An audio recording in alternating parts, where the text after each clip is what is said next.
When it comes to love, you know it makes life worth living.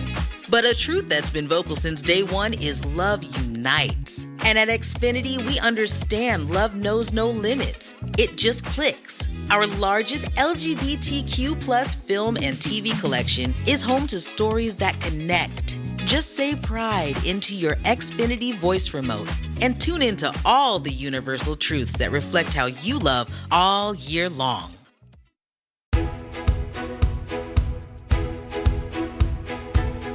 Rafael Nadal, Simone Biles, Michael Phelps. Behind every great athlete is a dedicated coach that's there every step of the way. Many professional athletes would likely not be where they are today without this guidance. Sports writer Justin Spiesman spent years researching what made a coach superior. Now, I'll tell you that the way people won, the way coaches did what they did, was very unique to the coach. In no capacity was the way that Bill Belichick did it the same as the way Phil Jackson did it, the way is the same that Jimmy Valvano did it. They all did it in their own way, and I really was impressed by that.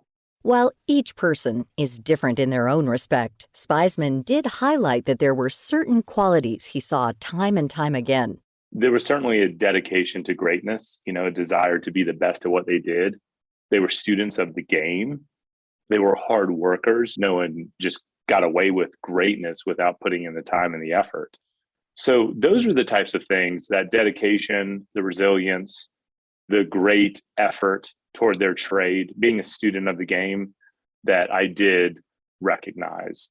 Spiesman breaks down many of the coaches he studied into 4 distinct styles: the team builders, the strategists, the technicians, and the closers. The first 2 styles are fairly straightforward. A team builder is someone who excels in bringing the team together and getting each athlete amped and in the right mindset to contribute to a cohesive team. The second, the strategist, analyzes each detail of every play and takes a very scientific approach to the game. The next is the technician, which Spiesman says is one of the more unique categories. I thought about the coaches that had a really remarkable grasp on the technicalities of a specific sport, the mechanics, understanding how training and preparation optimize performance, discipline, sports science, physiology, psychology, nutrition.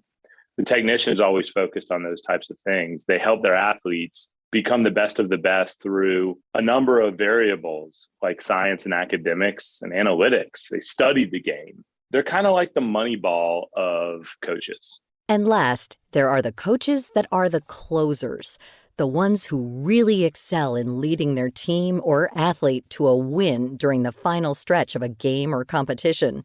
Those are the coaches that when there's blood in the water, they close that game out. They know victory when they see it.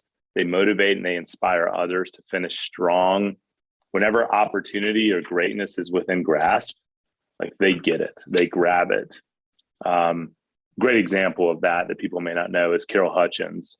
She was a University of Michigan softball coach, still there.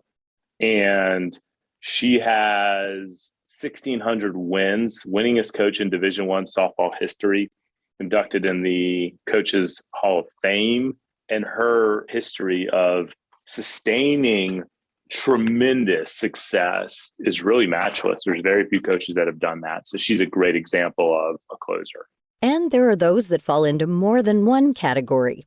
For instance, take Bill Belichick, the former head coach of the New England Patriots. Belichick led the Patriots to 6 Super Bowl titles, the most in history for an NFL head coach. One of Bill Belichick's gifts is he would find what your greatest strength is and take it away from you. That's strategy in its purest form. But he's also a closer. I mean, he won. He won games. He won championships. He won titles. He closed out. So he definitely could. It is arguable that he could fall in either of the 2 categories. And there are also new coaches paving their way. Sean McVay, who led the LA Rams to the Super Bowl title in 2022, is in his mid-30s. He's the youngest coach in football history to win the Lombardi Trophy. Spiesman says that in the world of sports, he's seeing more and more coaches who are hitting their prime earlier in life. Hello, I'm Anthony Anderson. When UNCF, the United Negro College Fund, was founded 80 years ago, they hoped they would change this nation for the better, and they have. As a proud alum of an HBCU, in fact, Howard University, I'm an advocate for HBCUs. I support the work that UNCF does for students of color, scholarships, and internships for 50,000 deserving students each year. Visit uncf.org today, and remember, a mind is a terrible thing to waste. When it comes to love, you know it makes life worth living. But a truth that's been vocal since day one is love unites. And at Xfinity, we understand love knows no limits. It just clicks. Our largest LGBTQ plus film and TV collection is home to stories that connect. Just say pride into your Xfinity voice remote and tune into all the universal truths that reflect how you love all year long. These coaches that are in their early to mid 30s, that in the 80s and 90s and in early 2000s, that was unheard of to be a head coach that young. But now we're seeing it happen quite regularly. And a lot of it is because these coaches are easier to relate to. They understand the culture. They relate better to the players. So they have this innate ability, just generationally, to connect with these players and understand the players' basic needs. And the players then look at someone that's more like them, that understand their challenges, that understand the modern day issues that they're experiencing, and they want to run through a brick wall for them. And so I think we're definitely seeing a downturn in age of coaching. They obviously have to have a substantial amount of experience and qualifications, but we are seeing younger coaches getting far better chances. And these prominent younger coaches often don't have several years of experience playing the sport professionally before they move into coaching. Take Sean McVay, who played collegiate football at Miami University in Oxford, Ohio. After graduation, he didn't go on to the NFL, but instead pivoted into a coaching job with the Tampa Bay Buccaneers. The reality is that some people in the game recognize early on that they're better at developing players and leading a team than being a pro athlete. On the other hand, there are some great coaches who've had amazing athletic careers. Take former basketball player and current head coach for the Golden State Warriors, Steve Kerr, as a prime example. He's an 8-time NBA champion, winning 5 titles as a player with the Chicago Bulls and the San Antonio Spurs. He's currently in his 10th season coaching the Warriors and has led the team to 4 NBA championships.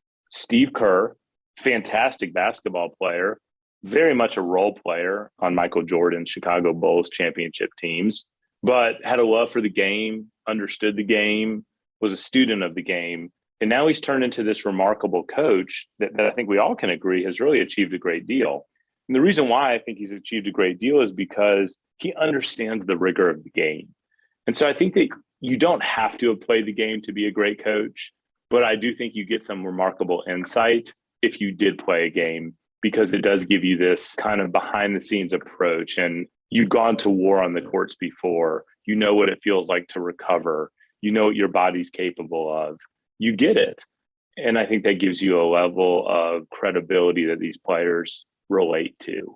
And this connection between athlete and coach is vital. Continued communication and a mutual reliance and respect are just some of the qualities that are key during the years spent together. In fact, many of these competitors work with the same coach for much of their prime. You're probably familiar with Simone Biles, but have you heard the name Amy Borman? I mean, Amy was born in Chicago. She was a gymnast herself, but at a young age, she wanted to earn money for her family, so she started coaching gymnastics. She ends up going to high school, and the high school had a great gymnastics program, and she was a great gymnast herself. She actually won a city championship when she was just a freshman.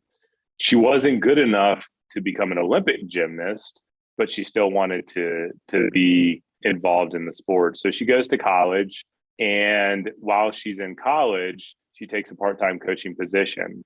And at that point in time, she ends up accepting a coaching job in Texas at Cypress Academy, which is one of the best gymnastics coaching schools in the country. And then in 2005, she meets this gymnast named Simone Biles while she was at Bannon's. In that moment, life changed. Simone was 8 years old, and 8 years later, she's the U.S. national champion and all-world champion in her senior debut. Bowman coached Biles for more than a decade before they parted ways in 2016. But many experts wonder, where would Biles be today without Bowman? There's no doubt that her guidance laid the framework for the athlete's dominance in the sport today. Across history, there are many coaches that never get their due recognition for the athletes they've helped develop, yet they continue on with their craft for the love of the sport. To find out more about this topic and our guest, Justin Spiesman, visit viewpointsradio.org. Also, check out his book, Coach, The Greatest Teachers in Sports and Their Lessons for Us All, available online and in bookstores. For more behind the scenes, search Viewpoints Radio on Instagram, X, and Facebook. This segment originally aired in February 2022 and was written and produced by Amira Zaveri. Our studio manager is Jason Dickey. I'm Marty Peterson.